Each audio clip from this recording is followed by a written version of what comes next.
This is the VOA Special English Health Report. A concussion happens when the brain is shaken, often in a car crash or a fall or a strike to the head in sports.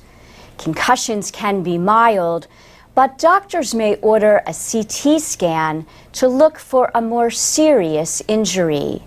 Computed tomography provides a detailed image of the brain.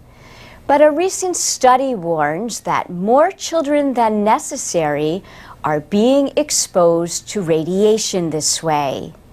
A national team led by 2 doctors at the University of California, Davis, studied hospital records from thousands of children with head injuries. They found that in many cases, the risk of developing cancer from the radiation outweighed the risk of a serious brain injury. The study found that 1 in 5 children over age 2 had a low risk of serious injury, but received CT scans anyway. The same was true of almost 1 in 4 children under 2 years of age.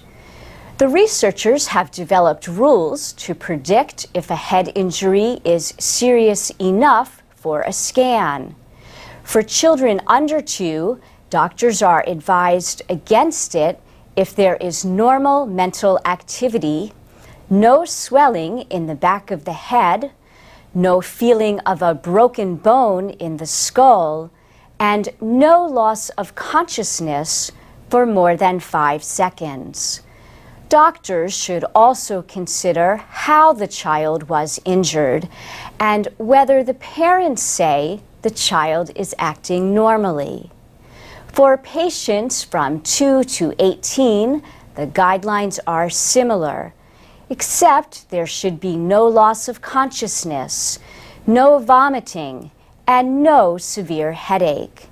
The report appears in the Lancet Medical Journal.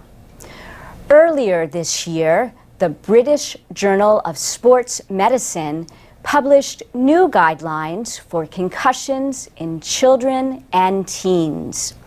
International experts said they should not return to sports or school until fully recovered.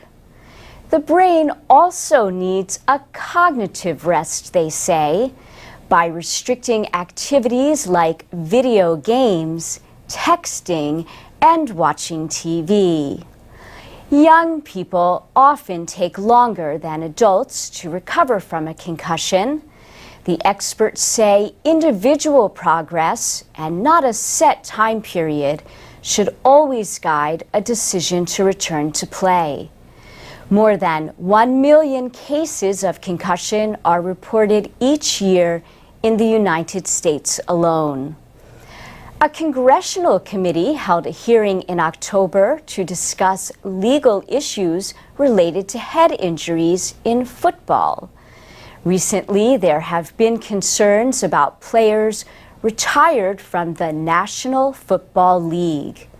But professionals are not the only ones getting concussions. There are high school players who have died from brain injuries. And that's the VOA Special English Health Report.